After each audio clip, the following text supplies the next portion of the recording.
We don't have that kind of cash just sitting around. Julia, you've got to be realistic about this.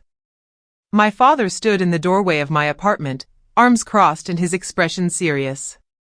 Behind him, my mother nodded, her lips pressed together in disapproval. I stood there with my 7-year-old son, Samuel, sleeping in the next room. Even with the oxygen machine running, his breathing was labored. The medical bills sprawled across my kitchen table felt like damning proof of my shortcomings. $85,000, that was the figure the specialist mentioned for the experimental treatment that could potentially save Samuel's life. His rare heart condition had stopped responding to standard treatments, and time was slipping away. I'm Julia, 30, living in Columbus, Ohio, working as a middle school science teacher while raising Samuel solo. His father left when Samuel was diagnosed at 3. He couldn't cope with having a sick child. That was 4 years ago, and I had been fighting this battle on my own ever since. My parents lived just 20 minutes away in their cozy suburban home, the same place where my younger sister, Lillian, still had her childhood bedroom frozen in time. Realistic. I repeated the word with a cracking voice. My son might not make it without this treatment. The doctor warned he may only have 6 months if we don't act fast.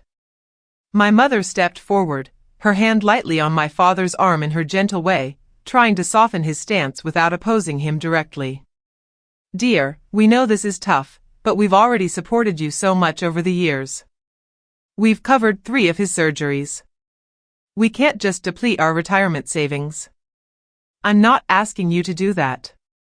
I just need a loan. I'll repay every cent. I can get a second job. I'll do anything I must. My father shook his head in refusal. Julia, you're barely managing as it is. How do you plan to pay us back?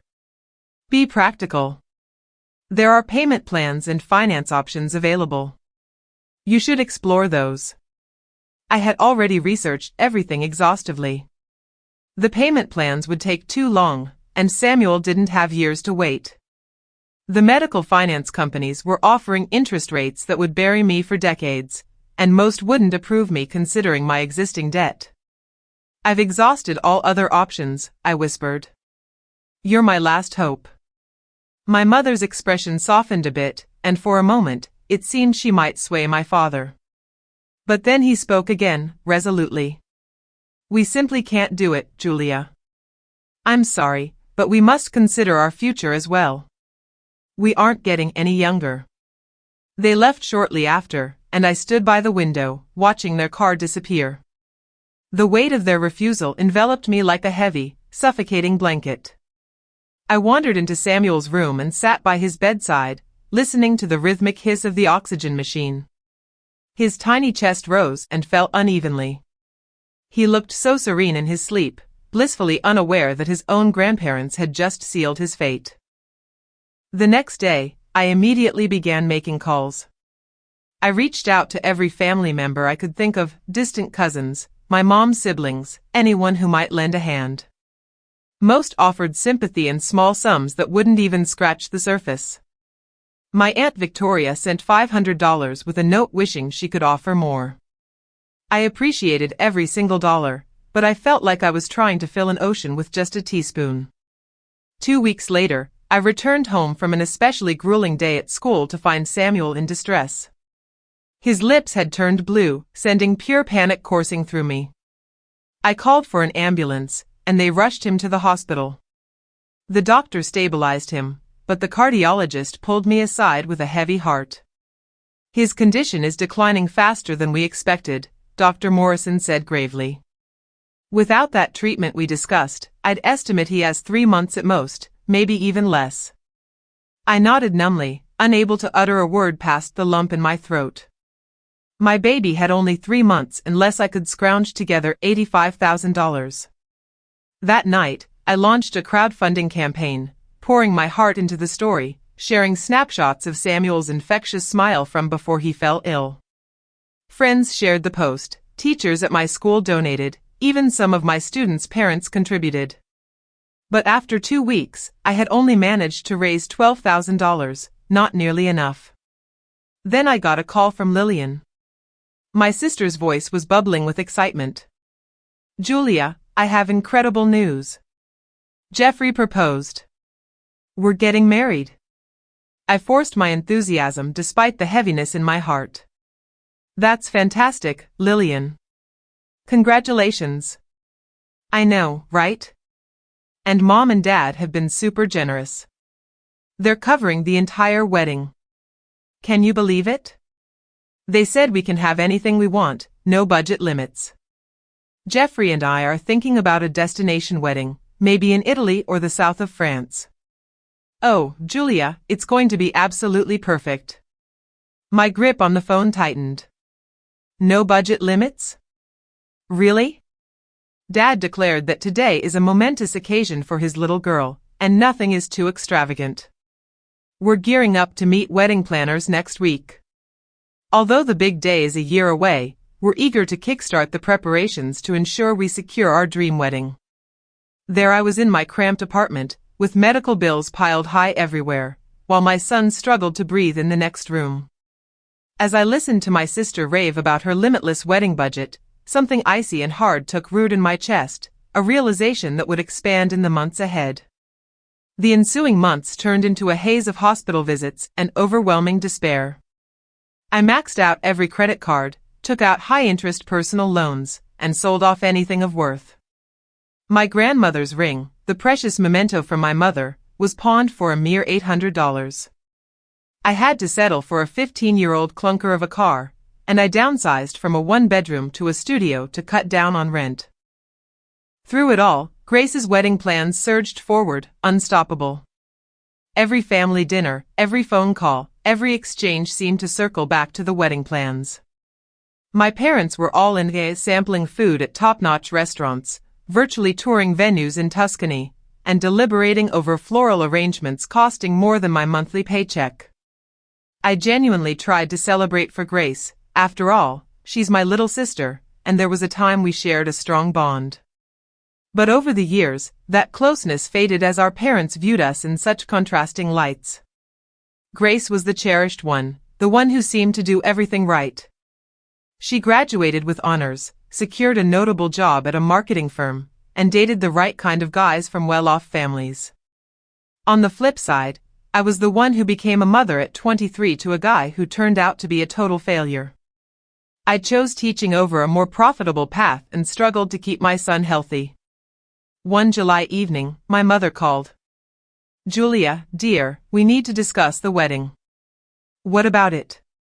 I replied, worn out after teaching summer school and spending 3 hours at the hospital with Samuel. Grace wants you to be a bridesmaid, and the dresses will be around $300, so you'll need to order yours soon. $300? I quickly calculated that nearly covered 2 weeks of Samuel's medications. I don't think I can swing that right now. There was a pause. Julia, this is your sister's big day, she retorted. I know that, but finances are incredibly tight with Samuel's medical expenses. You always mention Samuel's medical bills, my mother interrupted, her tone sharpening. I get it, he's sick, but life goes on for the rest of us. This is Grace's special moment. I shut my eyes. Can I think it over? The order deadline is next week. Grace really wants you in the wedding party. After we hung up, I was left alone in my dark studio, tears streaming down my face. How did it come to this? How did my family grow so oblivious to our reality?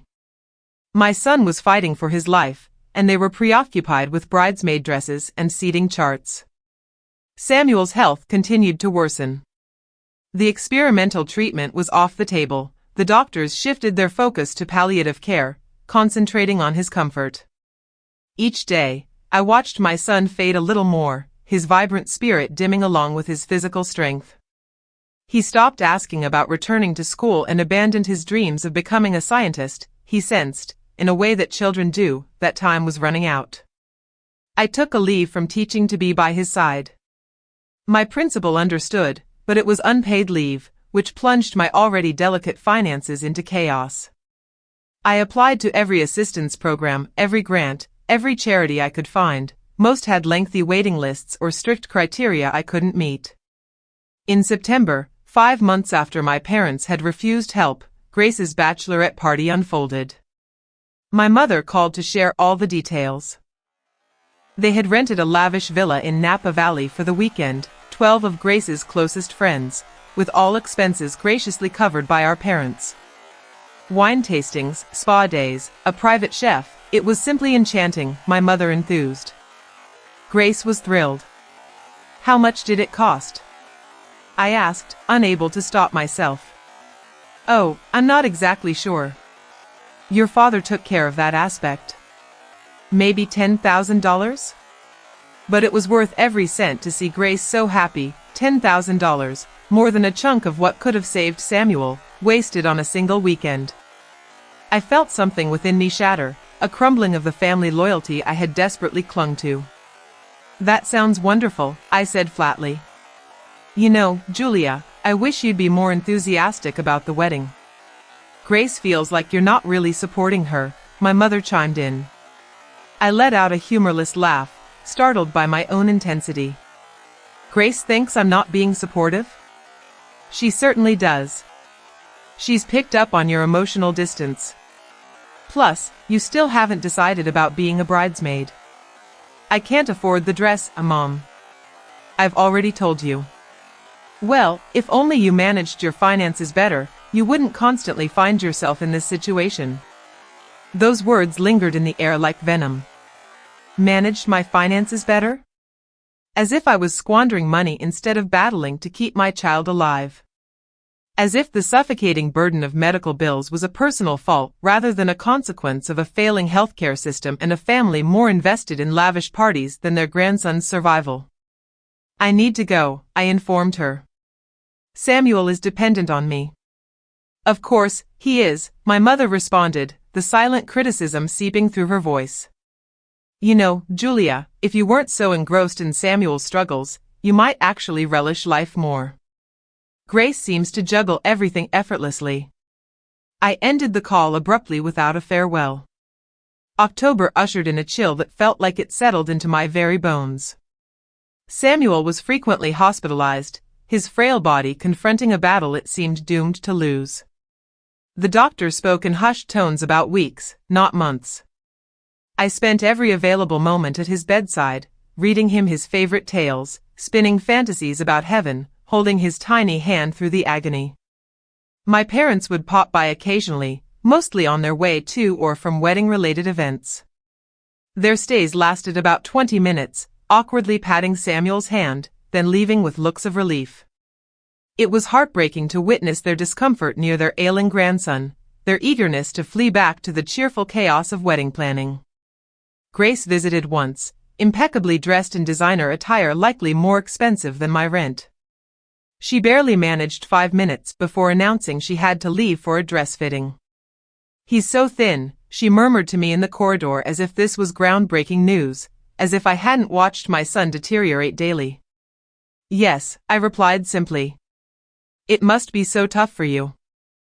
She touched my arm, a gesture that felt hollow rather than comforting. But you're incredibly strong, Julia. You've always been strong.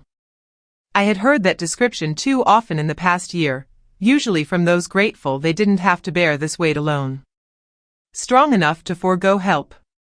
Strong enough to endure watching your child fade away while your family squandered fortunes on a party. The wedding is just 3 weeks away, Grace continued. I genuinely hope you'll reconsider being a bridesmaid. It would mean the world to me and might be a refreshing change for you. A chance to celebrate something joyful, to escape this heaviness. A getaway, as if I could take a break from my son's impending death. As if I could don a smile and an extravagant dress, pretending everything was perfect while Samuel struggled for every breath. I'll think about it, I said, fabricating a response to avoid expressing how her words affected me. The wedding invitations arrived at my apartment 2 months prior. Thick cardstock with golden embossing. The invitation suite alone likely cost $50 per guest. I crunched the numbers in my mind, constantly converting everything into medical costs we couldn't manage. Those invitations could finance a month of physical therapy. The venue deposit might cover a year's worth of medications.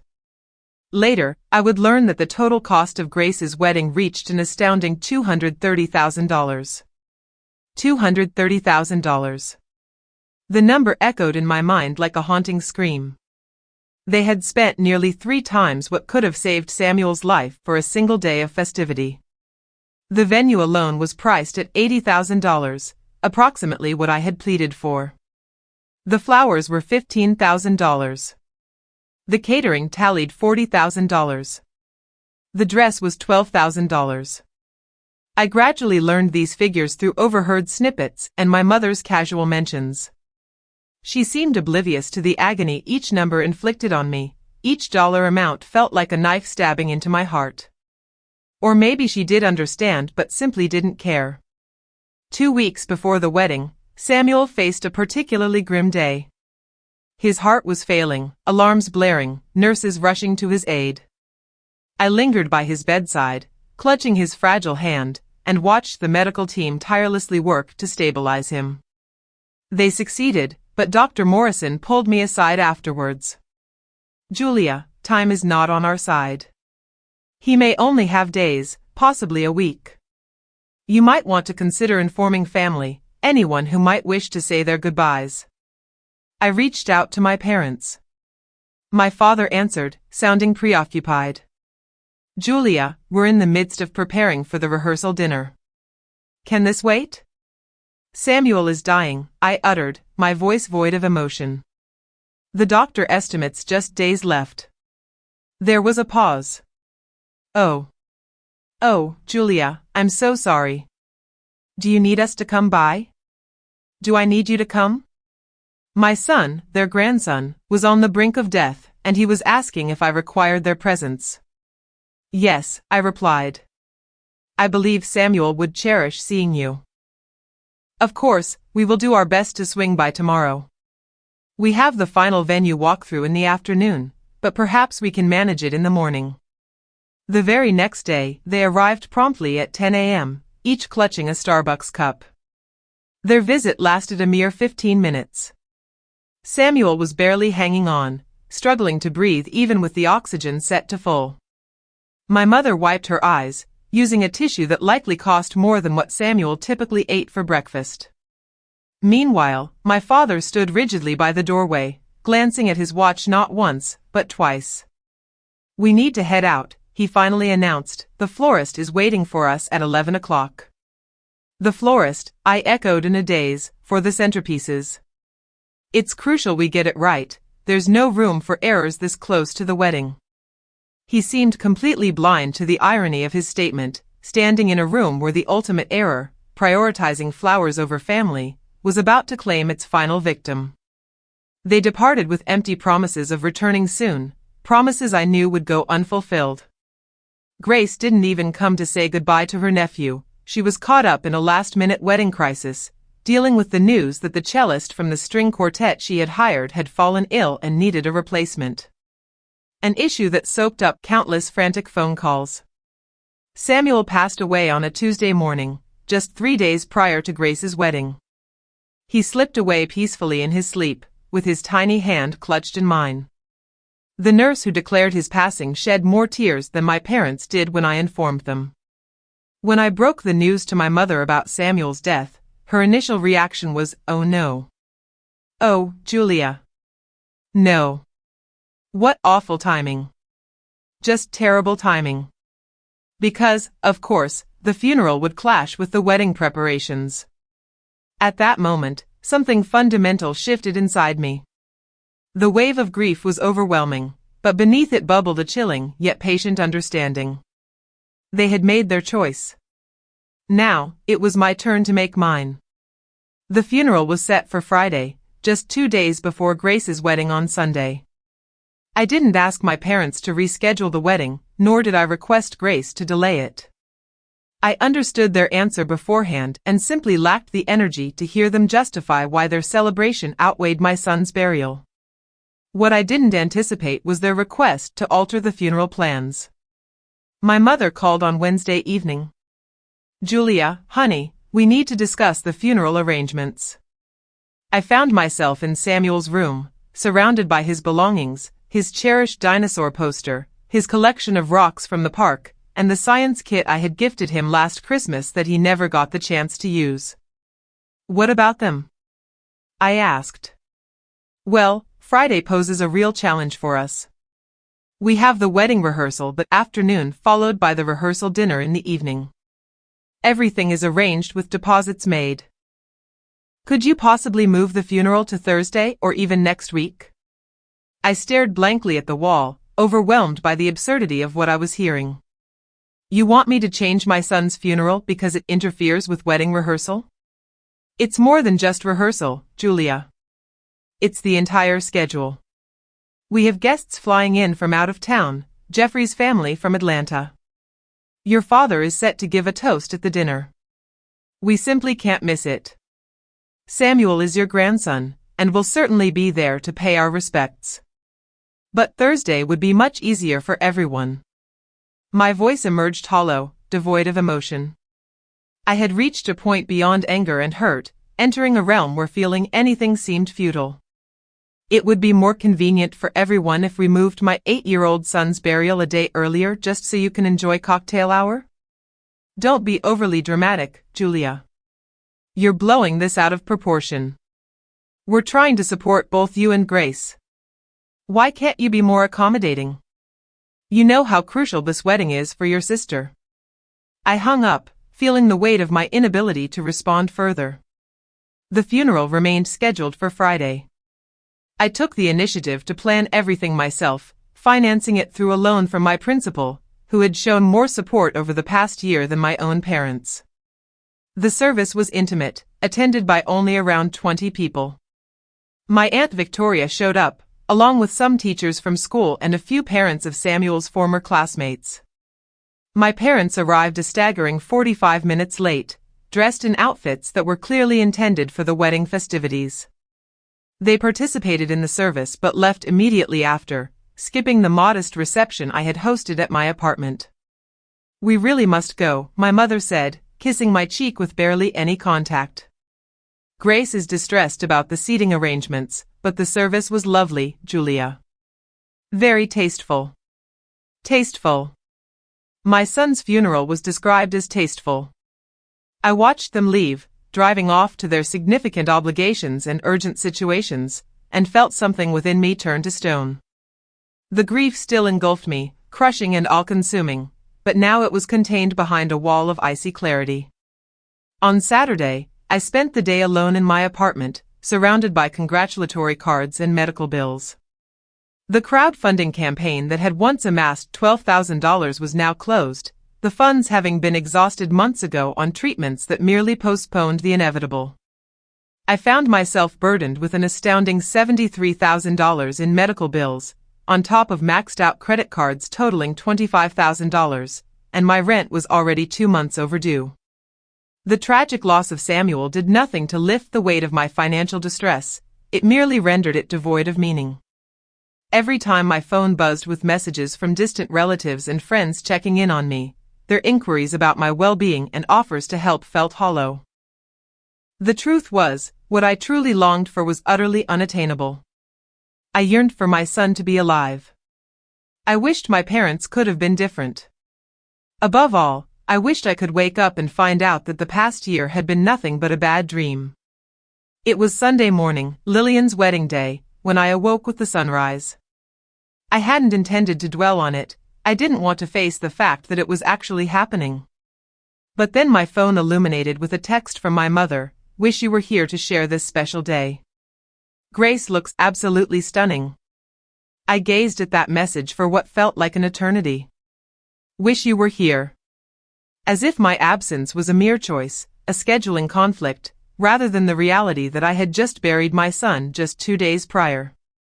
I dressed and stepped outside for a walk. Columbus was gorgeous in late October, with leaves transforming into brilliant gold and crimson. Samuel had adored autumn. We had planned a visit to the pumpkin patch this year, just another experience I'd never get to share with him. Throughout the day, my phone buzzed constantly, sending photos from the wedding. My mother had included me in some group chat with the extended family. I scrolled through image after image, the picturesque venue in Tuscany captured during the golden hour, Grace in her lavish designer gown, a dress that likely cost more than most people's vehicles, alongside extravagant floral arrangements, an elaborate 5-tier cake, and a champagne tower, with a string quartet serenading guests on a terrace overlooking rolling vineyard hills. A staggering celebration worth $230,000, while my son's body lay in a cemetery where I couldn't even afford an appropriate headstone yet. Scrolling through the photos felt surreal, everyone appeared so blissful. My father, resplendent in his tuxedo, radiated pride, while my mother looked elegant in a mother-of-the-bride dress that must have set her back about $3,000. Grace and her new husband wore smiles full of hope and joy. The extended family members I had pleaded with for assistance now reveled in their finest attire, sipping champagne that likely cost more by the bottle than they had contributed to Samuel's treatment fund. One picture captured my parents dancing, my mother's head thrown back in laughter. The caption declared, "Best day ever." So blessed. I placed my phone down and walked to the bathroom. Staring at my reflection in the mirror, I noticed that I had lost 15 pounds over the past month. My eyes were sunken and shadowed. I looked like a person who had witnessed their child's death while their family celebrated. Alone in my studio apartment that night, I vowed this wasn't the end. They had assumed they could discard Samuel's life and mine, blissfully moving on to their festive gatherings without facing any repercussions. They erroneously believed their wealth, social status, and selfish priorities could shield them from accountability. They were sorely mistaken. I didn't yet know precisely how I would make them realize the pain they had caused, but I was determined to ensure they felt a fraction of the anguish I endured. Not revenge, I told myself, justice and reckoning. I grabbed a notebook and began jotting down every detail, every conversation, every denial, every dollar spent. I chronicled the timeline from when I sought help, when it was refused, when Grace's wedding preparations commenced, and when Samuel had died. I recorded who attended his funeral and who didn't, listing every wedding expense my mother had mentioned. What I planned to do with all this was uncertain, but I knew it was essential evidence, proof, a record of all that Samuel had lost, all that had been taken from me. Just then, my phone buzzed again with another text from my mother, home from Italy. Exhausted but so happy. Lillian and Jeffrey's first dance was magical. I'll send you a video. I typed out a response, glad you had a good time. The 3 dots hovered, then disappeared and reappeared. Finally, she wrote, "We'll stop by next week to check on you. I'm sure you're feeling better now." Feeling better. As if grief operated on a timeline, as if 1 week after losing your child, you were supposed to be back on your feet, ready to embrace the joy of someone else's celebration. I chose not to reply. The weeks that followed the wedding faded into a dull haze. I returned to work, navigating through my days like a wraith. My students showed compassion, treating me with a softness I had never experienced before. The administration had granted me an extended bereavement leave, but I declined. I craved the structure, something to occupy the time that had previously been filled with doctor visits, medication schedules, and hope. My parents would occasionally call for brief check-ins, which felt more like obligations than heartfelt concerns. "How are you holding up?" they'd ask, swiftly filling the silence with updates about Grace's honeymoon, home renovation plans, and holiday preparations. Yet they never mentioned Samuel. It felt like he had never been a part of their lives, as though recognizing his absence would taint their enjoyment. Grace sent a brief message, "I'm sorry for everything. I truly hope we can move forward." Move forward? Move beyond witnessing my son perish? Move on from the abandonment by my family? Move past the fact that she celebrated a lavish wedding while my child suffocated, unable to get the treatment we needed? I didn't reply to that either. In December, just 2 months after Samuel's passing, my parents extended an invitation for Christmas dinner. I nearly turned it down, yet curiosity won out. I was desperate to see them, to grasp how they coped with their actions. Their home was adorned like a scene out of a glossy magazine, a towering 12-foot tree, beautifully decorated, with garlands and lights covering every surface. The aroma of high-end catering filled the atmosphere. Grace and Jeffrey were already there when I arrived, looking sun-kissed and relaxed from their Bali honeymoon. Julia. My mother enveloped me in a hug, her perfume enveloping me. We're so thrilled you decided to come. We've missed you. I stood rigid in her grasp. Thank you for having me. The dinner was extravagant, prime rib, lobster tails, and side dishes I couldn't even name. My father proudly announced the wine cost $200 a bottle. The table buzzed with laughter and chatter as people recounted stories from the wedding, the honeymoon, and their cushy lives. I sat in silence, simply moving food around my plate. Julia, you seem so quiet, Grace remarked, her voice laced with a feigned concern that didn't reach her eyes. Are you all right? I'm fine, I replied. You know, Jeffrey and I were thinking maybe it would be good for you to consider relocating. A fresh start could do wonders for your healing. Columbus carries too many painful memories now. I stared at her, this woman who was only my sister by name. Where would I go? I'm not sure. Maybe somewhere more affordable? I know you're having financial struggles. Jeffrey's company has a branch in Kansas City, where the cost of living is much lower. We could assist you in finding a place there, she suggested. Help me uproot and escape from the painful reminder of their choices. I'll think about it, I replied, another lie uttering from my mouth. My father cleared his throat. Julia, your mother and I have discussed your circumstances and believe you should consider bankruptcy. It's the sensible thing given your debt situation. Bankruptcy for medical expenses. How could I ever pay them off as a teacher? It would be better to just erase everything and begin again. Begin again. As if Samuel had been a mistake to rectify, a financial blunder to discard. We can help you find a qualified bankruptcy attorney, my mother chimed in.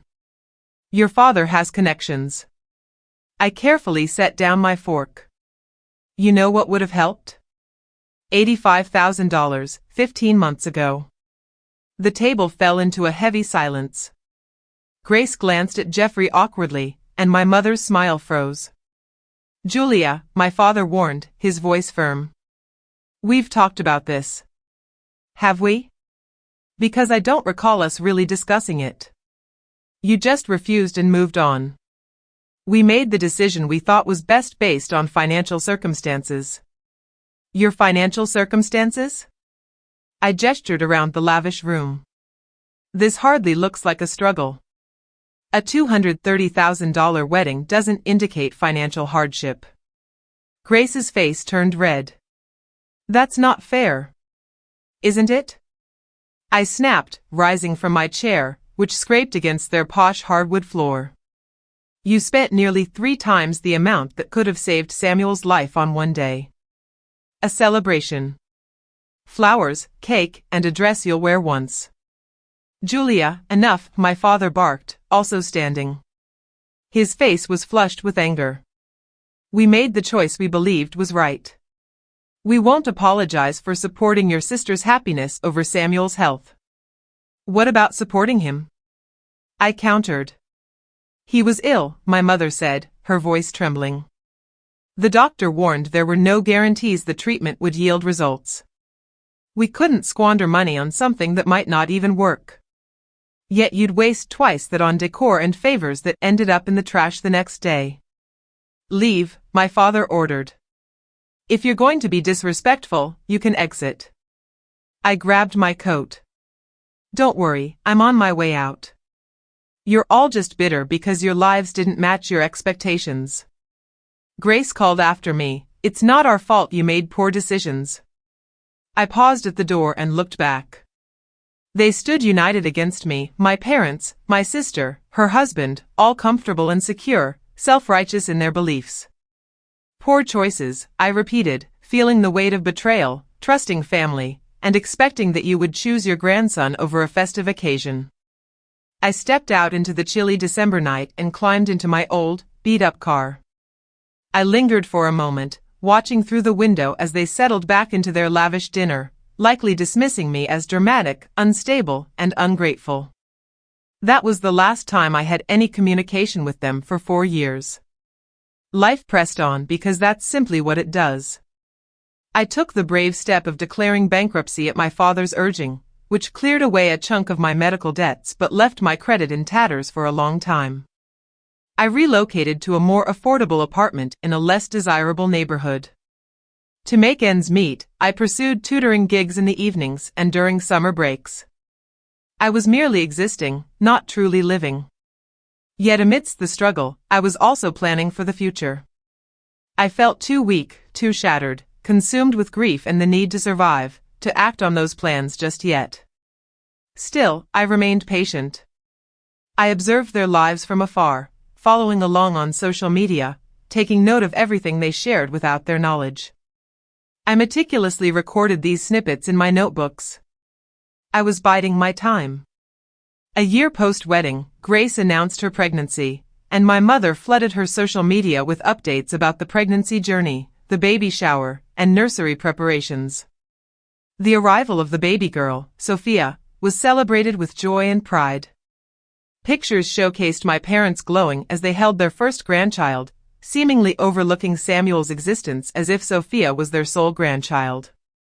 I noticed a comment on my mother's Facebook post from a distant cousin saying, "Your first grandchild. So exciting." To which my mother's ecstatic reply was, "Yes, we're over the moon." No mention or acknowledgement of another grandchild who had lived, died, and mattered. Samuel had been completely erased from their family story. I took a screenshot and added it to my collection. 2 years after Samuel's passing, I decided to go back to school, enrolling in online classes in the evenings to pursue a master's in education administration. Within 3 years, I earned a promotion to assistant principal. The pay increase was modest, yet it signified my journey forward. I was constructing my life piece by piece. Additionally, I started saving money. Every single extra dollar went into a separate account, untouched. While I didn't have a precise goal for my savings, I understood that I would need resources as I moved forward. Strength requires capital. Throughout this time, my parents sporadically reached out, birthday cards with generic sentiments, Christmas gifts usually consisting of gift cards from stores that weren't on my shopping list. My father once called to inform me they had initiated a small college fund for Sophia, asking if I wished to contribute. I promptly hung up. Grace sent out a birth announcement for her second child, a boy named Jackson. The card boasted a professional family photo, showcasing their seemingly flawless life with elegant attire and sincere smiles. Scribbled on the back was a casual, "Hope you're doing well." It felt dismissive. I collected every card, every announcement, every dismissive note as proof.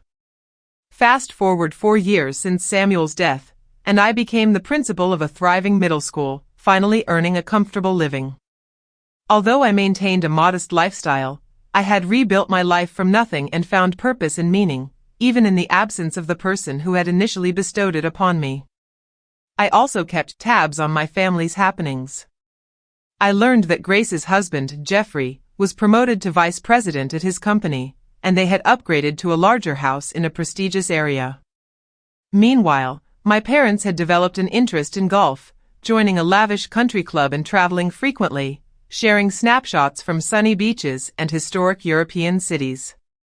Life for them was thriving, better than ever. Then, in the early spring, a shift occurred. An email arrived from an unrecognized address, with the subject line reading, "Important Family Matter." Initially, I considered deleting it as spam, but something urged me to open it. "Julia, this is your Aunt Victoria. I'm reaching out because I thought you should know your father lost his job 3 months ago. He's been trying to keep it under wraps, but it's a serious situation. His entire retirement fund was tied up in company stock that plummeted after the company's bankruptcy. Your parents are nearly destitute and facing the possibility of losing their home. I know you two aren't close, but I thought you'd want to know. Your father won't ask for help, but they really need it. Please give me a call if you can. Love, Victoria. I read the email 3 times before heading to my computer to investigate further. It didn't take long to discover news articles detailing the scandal. The company my father worked for, a local manufacturing firm, had been embroiled in a massive fraud scandal, with the CEO facing federal charges. My father was mentioned in several articles as one of the senior executives who'd suffered significant losses. Sitting back, I gazed at the screen, recognizing that after all these years, they had lost everything they had built, luxury at the expense of my son's memory.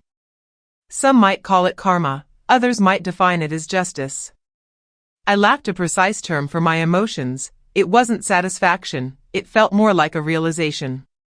The balance of power had shifted, and suddenly, I felt no longer powerless. A week later, my phone rang. It was my mother's number. I stared at it, watching as it rang, and then went to voicemail.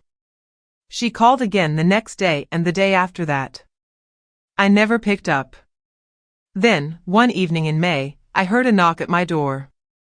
I peered through the peephole and spotted my father standing there. He seemed older than I recalled, grayer, thinner, diminished. I swung open the door but kept the chain on. "Yes, Julia," he said, his voice wavering when he spoke my name. "Please, we need to talk about what? Can I come in?" "No." He flinched at my refusal. "I understand things have been tough between us. We've made our share of mistakes, but we're family. We need assistance." "Assistance?" I echoed, the word feeling strange on my lips. "I recently lost my job. I assume you know? We're in major financial trouble. The house faces foreclosure. Your mother's health insurance has expired, and she has medical issues that need care. We're turning to our daughters for help. Grace and Jeffrey are doing what they can, but they have their own families to prioritize. We thought you might lend us something, perhaps a loan, which you could repay when your situation improves." I stared at him through the crack in the door. "When my situation improves? I know you're doing better now. I noticed online that you've become a principal. That must come with a nice paycheck. We wouldn't be asking if we weren't desperate." "Desperate?" I softly interjected, intrigued. "I recall being desperate once." His face flushed. "Julia, now is not the time to bring up the past." "Is it not?"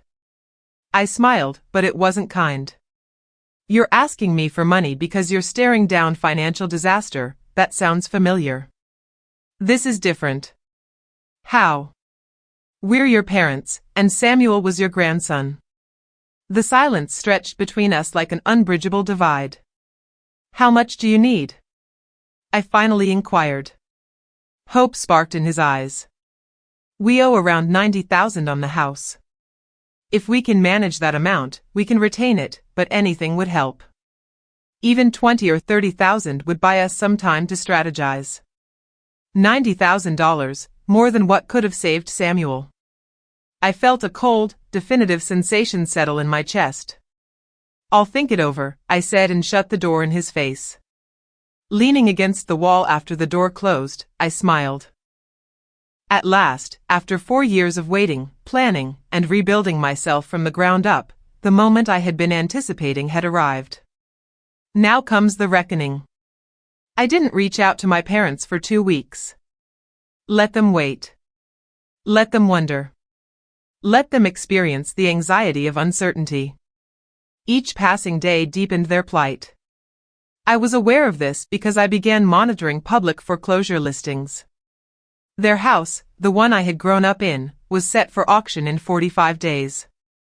During those 2 weeks, my mother called 17 times, and my father called 9.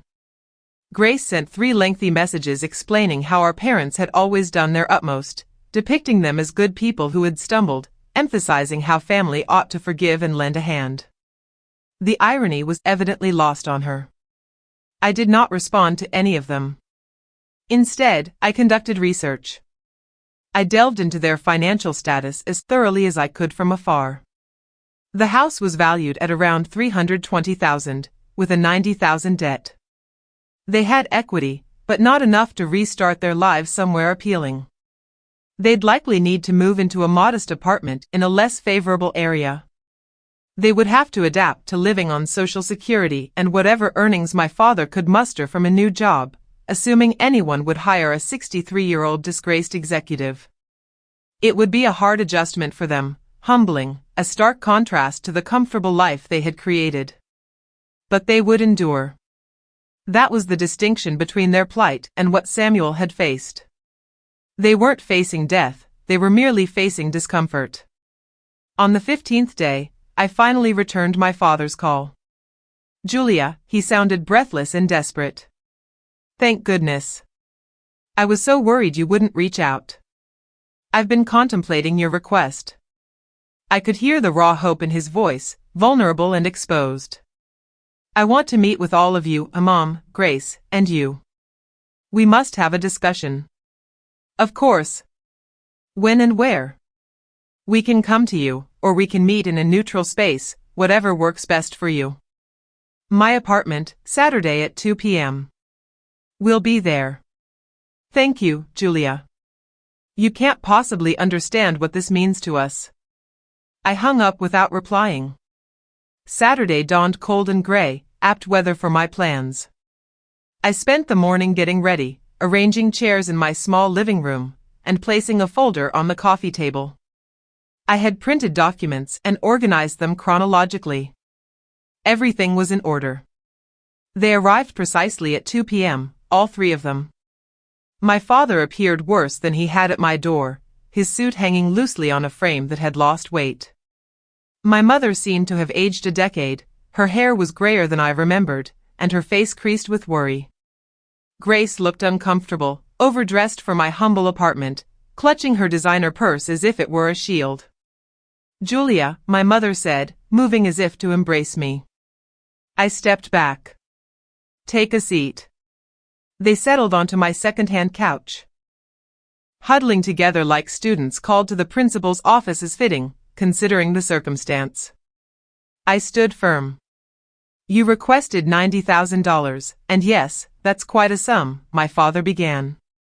"But we're ready to provide collateral and establish a formal loan agreement. We'd repay you with interest." "How will you manage that?" I asked bluntly.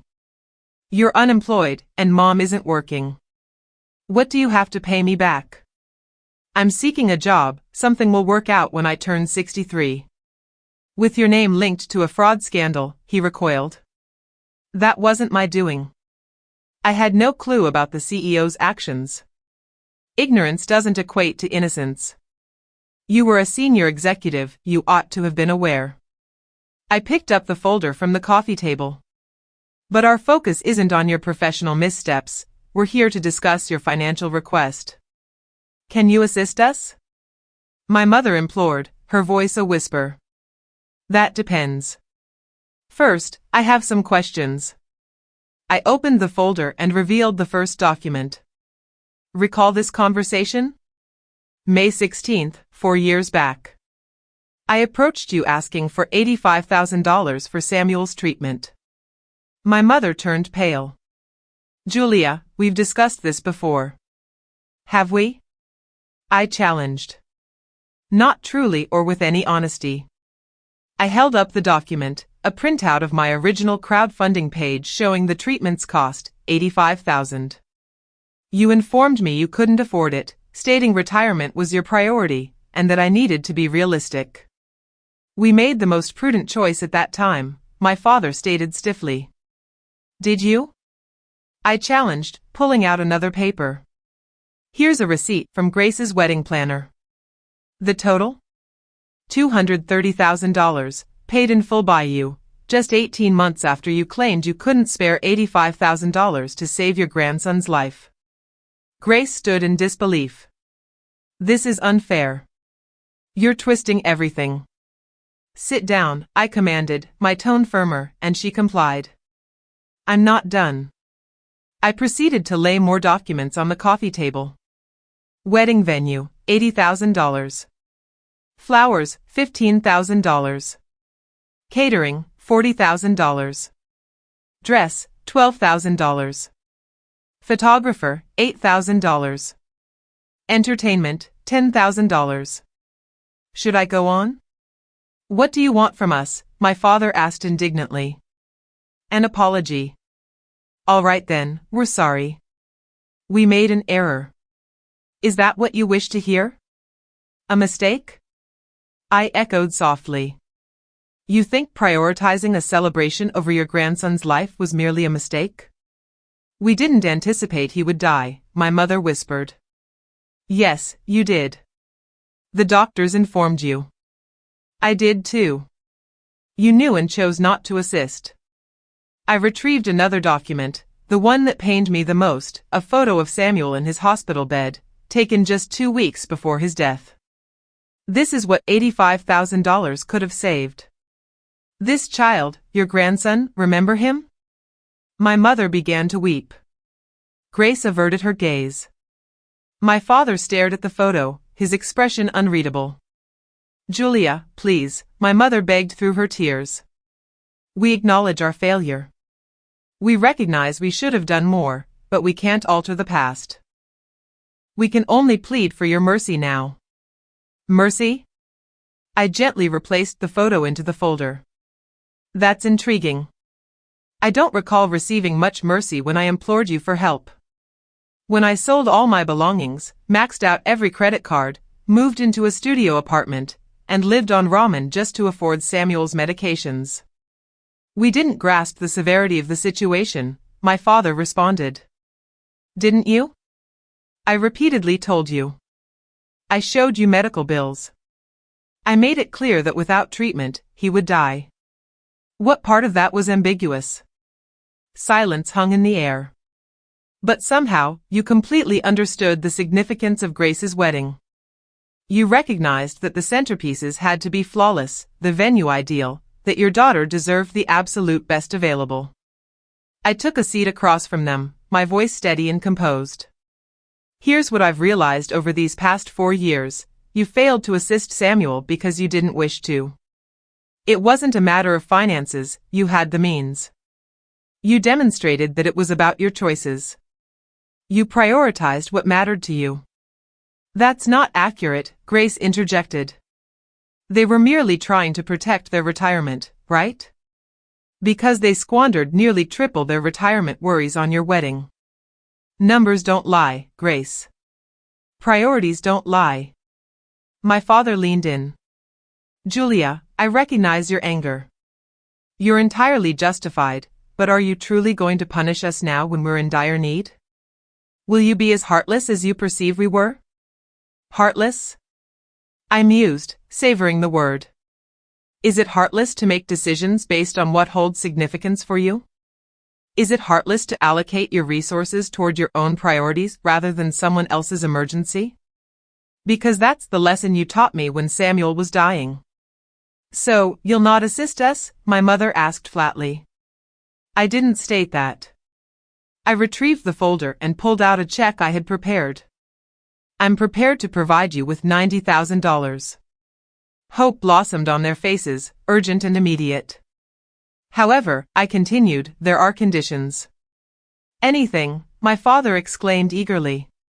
We'll agree to any terms you propose. Payment plans, interest, collateral. This isn't merely about the money. I placed the check for $90,000 on the table between us, dated for today. The first point I need from you is to admit right here and right now that you prioritized Grace's wedding over Samuel's life, that you had the funds yet chose not to help him. I want to hear you say it. They gazed back at me. Grace looked at her parents, and she protested, you don't have to go through this, she's trying to degrade you. Absolutely, I replied. Just as you degraded me when I pleaded for assistance. When I stood at your doorstep with mounting medical bills and you advised me to be logical while I buried my son in solitude because you had a rehearsal dinner to attend. So yes, I want you to explicitly say that you made a choice. And Samuel lost his life due to it. My mother was sobbing harder now, and my father's face turned crimson, yet they were desperate for that check. We chose the wedding, my father finally murmured, almost inaudible. We had the finances and opted to spend it on Grace's wedding rather than Samuel's treatment. And I urged that, and he died because we didn't step in to help. Mom, I directed my gaze at her. We should have assisted you, she softly admitted. We ought to have saved him. We were in the wrong. I turned towards Grace. And what about you? What part did you play in this? I didn't know, she hurriedly replied. I had no idea they'd refused to help Samuel. Really? Did you ever think about where the money for your grand wedding came from? Did you find it peculiar when I requested you to shift your bachelorette party because Samuel was hospitalized, and you refused?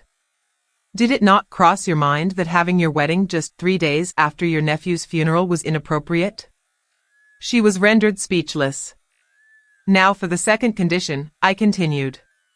You take this money, salvage your home, and you must never reach out to me again. No birthday greetings, no Christmas presents, no phone calls.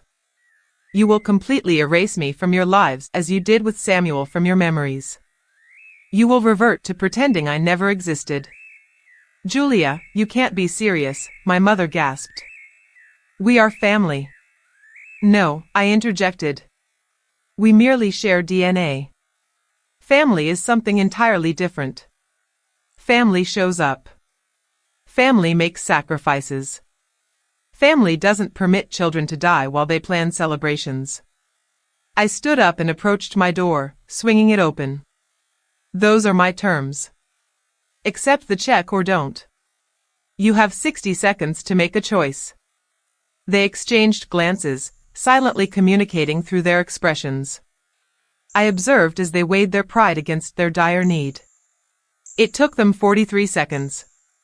Finally, my father picked up the check. We agree to your terms, he stated, his voice hollow. Great. There's a document on the table next to the check. It's a formal agreement prohibiting any further contact with me. Please sign it. They signed without reading, which revealed their level of desperation to me. My father's signature trembled, my mother struggled to hold the pen through her tears, and Grace scrawled her name with furious strokes, her face flushed with repressed anger.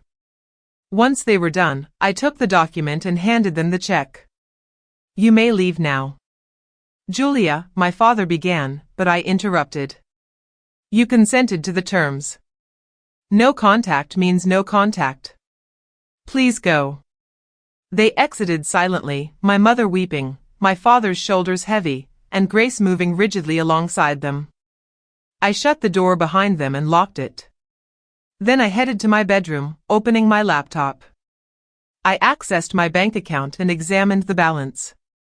The $90,000 I had just given them was transferred from my savings this morning, leaving just $12,000 remaining in that account. Years of diligent saving, of living within my means, and setting aside every extra cent, reduced to nearly nothing. But I wasn't finished.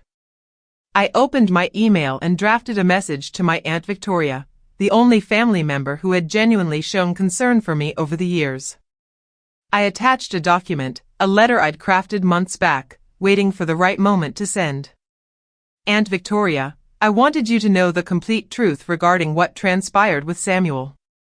I've attached a detailed timeline of events, covering all my requests for assistance and the responses I received.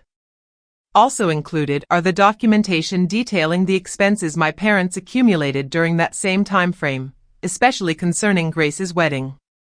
I believe the family deserves to know the reality. Please share this with anyone you feel should be informed. Love, Julia. I hit send. The attached document was thorough, capturing every conversation, every refusal, every wedding expense, every medical bill, photos of Samuel in the hospital, screenshots of my mother's Facebook posts declaring Sophia her first grandchild, and the timeline illustrating my parents attending Grace's rehearsal dinner instead of Samuel's funeral reception. Every detail laid out in unambiguous chronological form. My Aunt Victoria had a broad family network. She was the kind to forward emails to countless recipients and share everything on social media. By tomorrow, the entire family would be in the loop. The friends of my parents, their social club, their place of worship, and their neighbors, all of them would soon find out. The check I provided would clear without a hitch. They would hold on to their home, but at a significant loss beyond that, their reputation, their esteemed social image, and the facade they'd built up as caring parents and grandparents would vanish. Everyone would become aware of their true priorities. An hour later, there was a knock on my door. Peering through the peephole, I spotted Grace, fuming and alone. I swung the door open but didn't invite her inside. "You signed a contract to avoid me. That email you sent doesn't count, it's ruining their lives," she shouted. "I'm merely stating the truth, which is a separate matter. You're acting out of malice, you're ruining them just to get back at them." I responded calmly, "No, I'm simply giving them exactly what they gave me, consequences. Every action has a reaction, Grace. They made their decisions, and now they have to deal with those repercussions, just as I've had to endure watching my son pass away. They handed you $90,000, but they gave me only a fraction of what they took from Samuel and from me. They only stepped in because they had no other options. If they weren't desperate, would they have helped? The answer is clear. You're never going to let this go, are you? You'll hold on to this hatred forever." "I don't hate you," I replied, realizing it was genuinely true. "Hatred takes investment. I've moved on from caring about you all. You ceased being my family the moment you prioritized a celebration over my son's life. Now you're just strangers who share my last name." Mom is shattered. Dad seems lost. Was it worth it? Ask Samuel if it was worth it. Oh wait, you can't because he's gone. Grace's expression fell. "You really are as cold-hearted as they say." "Cold-hearted? My heart shattered 4 years ago, and you didn't witness it. You were too engrossed in planning your ideal wedding and life to notice. So don't come at me with cold-hearted, Grace. You've lost that right." She turned and walked away, and I shut the door on my biological family for the final time. In the months that followed, I learned through various channels about their situation. Indeed, my parents became social pariahs. Their friends ceased communication. The country club membership quietly lapsed. Their church visits grew so awkward that they eventually stopped attending. They kept their house, but it turned into a sort of prison, a reminder of their decisions. My father managed to secure a consulting job, earning only a fraction of his previous salary, while my mother faced anxiety issues and began therapy. Grace and Jeffrey relocated to another state, trying to distance themselves from the scandal. Their once extravagant Christmas cards disappeared altogether. I even heard my mother claiming I was dead. It was simpler than explaining why her daughter wanted nothing to do with her. I guess I was dead to them. The daughter who was thankful for the scraps, who accepted being second best, and who swallowed her hurt to keep peace was no longer there. As for me, I continued to forge my own path. I eventually dated again, though I was cautious. I made genuine friends who stood by me when times got tough. I traveled to places Samuel would have loved and scattered his ashes in breathtaking locations worldwide, living for both of us. The $90,000 I sent to my parents was worthwhile. Not because they deserved it, but because it provided me with closure. I proved I was the better person, the one who showed compassion even when none was shown to me. Then I walked away, leaving them to bear the weight of their choices. Some may deem my actions as cruel, suggesting that true forgiveness means moving on completely, helping unconditionally. But those people never witnessed their child die alone while their family celebrated elsewhere. They've never faced the choice between keeping the lights on and buying medicine. They've never buried their child using borrowed money while knowing $4 million was squandered on cake and flowers. I gave my parents what they sought, but on my terms. I fulfilled my duty as their daughter one last time, closing that door forever, just as they had closed the door on Samuel when he needed them the most. Ultimately, revenge wasn't about being cruel, it was about justice and balance, ensuring that every consequence matched the actions. They taught me that family is conditional, that love has limits, and that some lives matter more than others. I simply returned their teachings wrapped in a check they couldn't refuse and a truth they couldn't evade. I moved forward into a future they would never be part of, always carrying Samuel's memory with me, finally at peace.